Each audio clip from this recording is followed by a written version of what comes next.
कारण गुन्हेगारांवर कारवाई करताना माहितीच्या नेत्यांचे हात थोडे थांबल्याचे आम्हाला दिसतात, हात आखडलेले दिसतात. हे बीड प्रकरणावरून आपल्या सगळ्यांच्या लक्षात आलेलं असेल. बीडचं प्रकरण हेच सांगतंय, जी गुन्हेगारी बीडमध्ये आहे आणि बीडमध्ये मला वाटतं की दाऊद इब्राहिमचा लहान भाऊ बसलाय आणि त्याला पांघरून घेणारी, त्याला मदत करणारी आणि एखाद्या मंत्र्यांशी इतके घनिष्ठ संबंध प्रॉपर्टी पासून तर राजकारणापर्यंत असल्याचे सिद्ध होतं. माहिती पुढे येते, कोणाला येतात, तरी पण त्या मंत्र्याला आरोप होऊन बाजूला केलं जात नाही. हे किती दुर्दैव आहे. त्याला कोण पाठीमागे आहे? त्यांच्या पाठीमागे मुख्यमंत्री आहेत की त्याच्या पाठीमागे उपमुख्यमंत्री अजितदादा पवार आहेत? हा प्रश्न महाराष्ट्राला पडला आहे. कारवाई करून सोडणार नाही वगैरेच्या गोष्टी ठीक आहे, पण कारवाई होताना दिसत नाही, हे दुर्दैव आहे. आरोप करणाऱ्यांनी आरोप सिद्ध केले पाहिजे. आरोप करणाऱ्यांनी करावे. आता जर या नोकरभरतीमध्ये पुढे काय आढळलं, कारण ही नोकरभरती जी करते कंपनी, आमची बँक, आम्ही सगळे विरोधात आहोत आणि याला कोर्टाने परमिशन दिलेली आहे.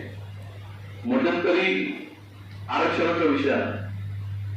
2014 मध्ये चंद्रकांत पाटील असताना 2016 मध्ये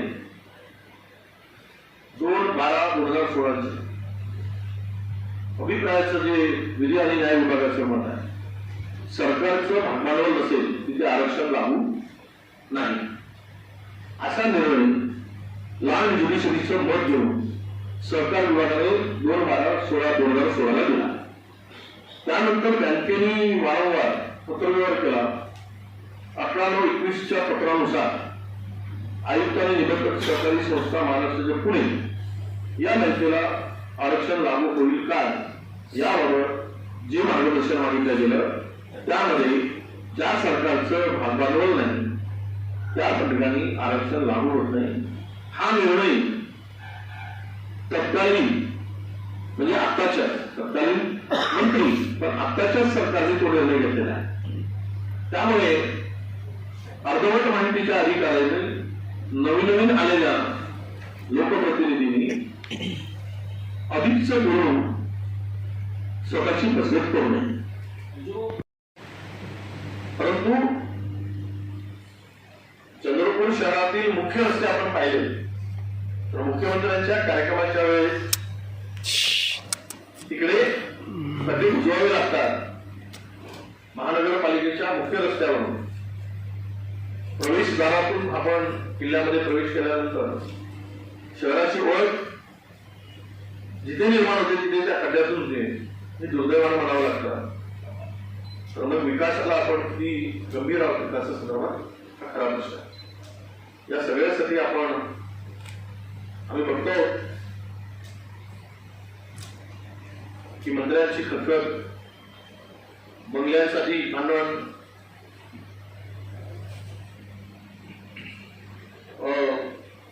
त्याच्या पलीकडे जाऊन आता कॅबिनसाठी भांडण सुरू आहे.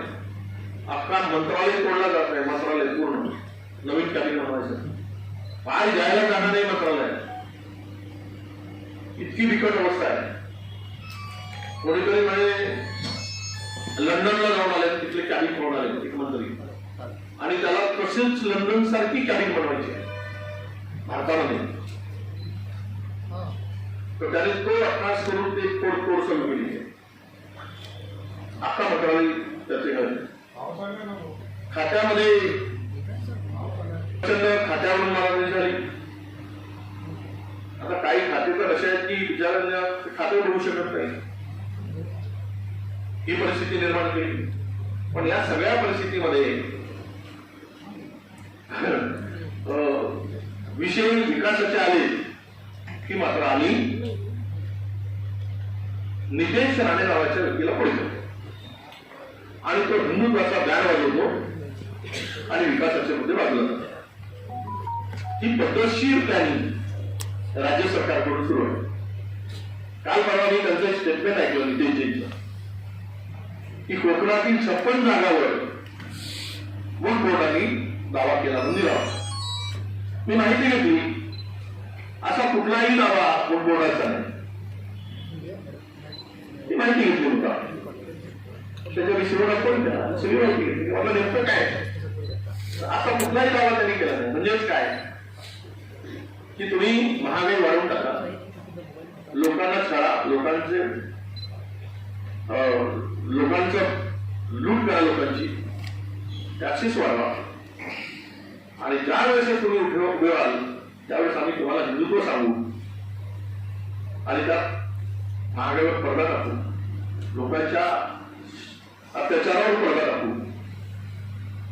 गुन्हेगारीवर पडदा टाकू. हे सर्व प्रश्न अनुत्तरित ठेवू आणि हिंदुत्वाचा दावा येऊ, हेच सगळं आता चाललेलं आहे. प्रचंड भ्रष्टाचार वाढला. भ्रष्टाचाराचा कळस सामान्य माणसाची कामच होत नाही. सामान्य माणूस 15 दिवस करत असतो, चक्रा मारतो, तरी त्या माणसाच्या साध्या एका अर्ज दिलेला अर्ज पुढच्या देशावर जातो. तक्रारीची दखल घेणार कोण? हे जे प्रकरण आहे त्यावेळेस लक्षात आणलं गेलं असतं आणि त्यावेळेस जर चौकशी झाली असती तर एवढं व्यवहार झालाच नसतं. पण ते दुर्लक्षपणा सगळीकडे चाललेला आहे. मी तुम्हाला आता काही करप्शनवर बोलणार नाही, पण आता जे काही प्रकरण मागच्या काळात 30 वर्षात झाले, एसटी महामंडळाच्या घोटाळ्यापासून तर तुमच्या नोकर भरतीच्या पासून ते मुलं घोटाळ्यापर्यंत, ही आता माझ्याकडे तर आरोग्य विभागाची इतकी गंभीर गोष्ट आलेली आहे. परंतु चंद्रपूर शहरातील मुख्य रस्ते आपण पाहिले तर मुख्यमंत्र्यांच्या कार्यक्रमाच्या वेळेस तिकडे कधी उजवावे लागतात. महानगरपालिकेच्या मुख्य रस्त्यावरून प्रवेशद्वारातून आपण किल्ल्यामध्ये प्रवेश केल्यानंतर शहराची ओळख जिथे निर्माण होते तिथे त्या खड्ड्यातून होते, हे दुर्दैवानं म्हणावं लागतं. तर मग विकासाला आपण किती गंभीर आहोत विकासासंदर्भात हा खरा प्रश्न आहे. या सगळ्यासाठी आम्ही बघतो की मंत्र्यांची खतखत, बंगल्यांसाठी भांडण,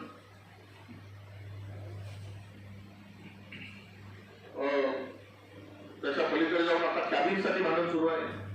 अख्खा मंत्रालय तोडला जात आहे. मंत्रालय पूर्ण नवीन कॅबिन बनवायचं, पाय जायला जाणार नाही मंत्रालय. इतकी बिकट अवस्था आहे. कोणीतरी म्हणजे लंडनला जाऊन आले, तिथले कॅबिन घेऊन आले एक मंत्री, आणि त्याला तसेच लंडन सारखी कॅबिन बनवायची आहे भारतामध्ये. तर त्याने तो अभ्यास करून ते तोडफोड सुरू केली आहे. अख्खा मंत्रालय त्याचे घडले. खात्यामध्ये खात्यावरून मारामारी झाली. आता काही खाते तर असे आहेत की बिचारांना खाते होऊ शकत नाही, ही परिस्थिती निर्माण केली. पण या सगळ्या परिस्थितीमध्ये विषय विकासाचे आले की मात्र आम्ही नितेश राणे नावाच्या व्यक्तीला पडतो आणि तो हिंदुत्वाचा बॅन वाजवतो आणि विकासाचे मुद्दे बाजूला जातात.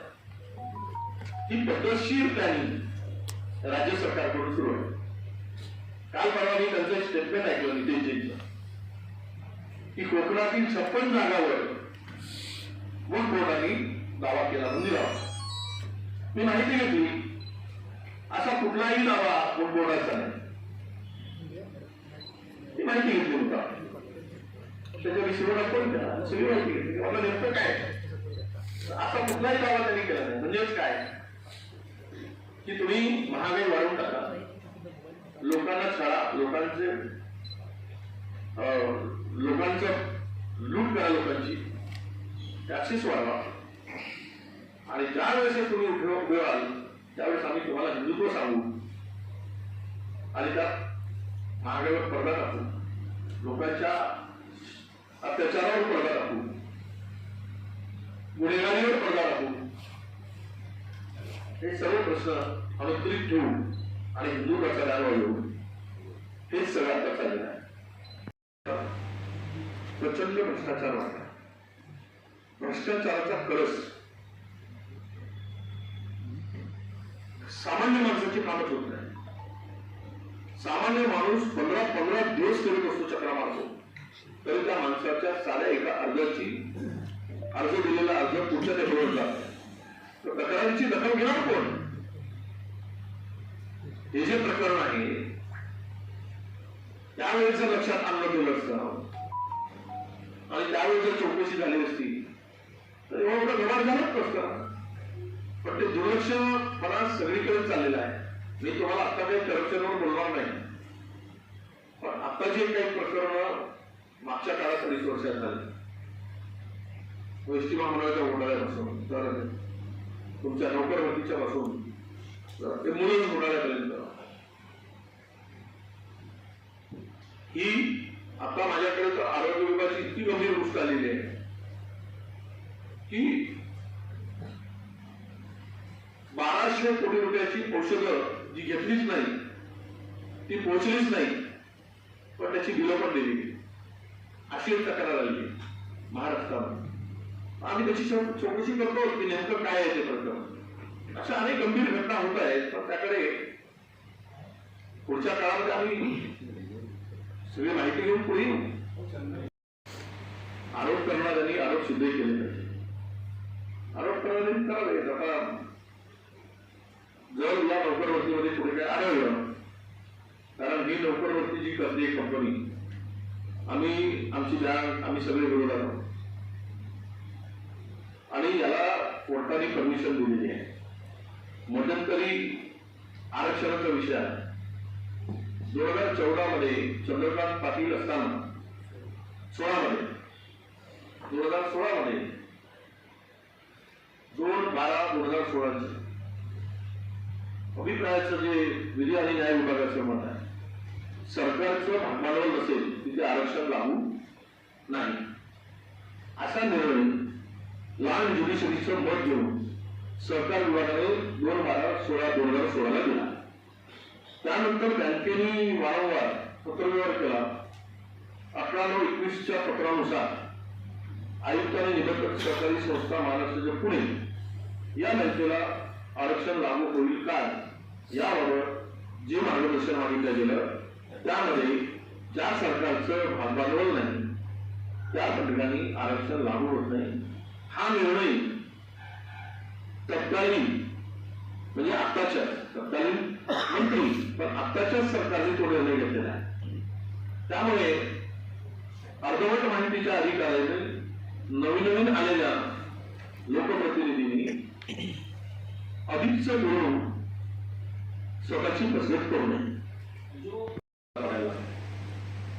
कारण गुन्हेगारांवर कारवाई करताना माहितीच्या नेत्यांचे हात थोडे थांबल्याचे आम्हाला दिसतात, हात आखडलेले दिसतात. ते बीड प्रकरणावरून आपल्या सगळ्यांच्या लक्षात आलेलं असेल. बीडचं प्रकरण हे सांगताय जी गुन्हेगारी बीडमध्ये आहे आणि बीडमध्ये मला वाटतं की गाव दुर्गांचा लहान भाऊ बसलाय आणि त्याला पांघरून घेणारी, त्याला मदत करणारी आणि एखाद्या मंत्र्यांशी इतके घनिष्ठ संबंध प्रॉपर्टी पासून तर राजकारणापर्यंत असल्याचे सिद्ध होतं. माहिती पुढे येते, कोणाला येतात, तरी पण त्या मंत्र्याला आरोप होऊन बाजूला केलं जात नाही. हे किती दुर्दैव आहे. त्याला कोण पाठीमागे आहे? त्यांच्या पाठीमागे मुख्यमंत्री आहेत की त्याच्या पाठीमागे उपमुख्यमंत्री अजितदादा पवार आहेत? हा प्रश्न महाराष्ट्राला पडला. कारवाई करून सोडणार नाही वगैरेच्या गोष्टी ठीक आहे, पण कारवाई होताना दिसत नाही, हे दुर्दैव आहे. तो मॅनेज दिला जनतेने खरं तो जनतेचा आहे का हा प्रश्न महाराष्ट्रातील जनतेपुढे आहे. जो उत्साह पाहिजे, जो जोश पाहिजे. शासनाची तिजोरी पूर्णतः खाली झाली आहे. मागच्या महिन्यामध्ये कृषी विभागाचे पगार आणि म्हणूनच आर्थिक स्थिती सुधारल्यानंतर शेतकऱ्यांची कर्जमुक्ती करून मात्र आम्ही शेतकऱ्यांची कर्जमुक्ती पूर्णतः शेतकऱ्यांना कर्जमुक्त करू अशा प्रकारची घोषणा जाहीर केली. हे सगळे प्रश्नचिन्ह झालेले आहेत. पण मला वाटतं की ते लोकांना एक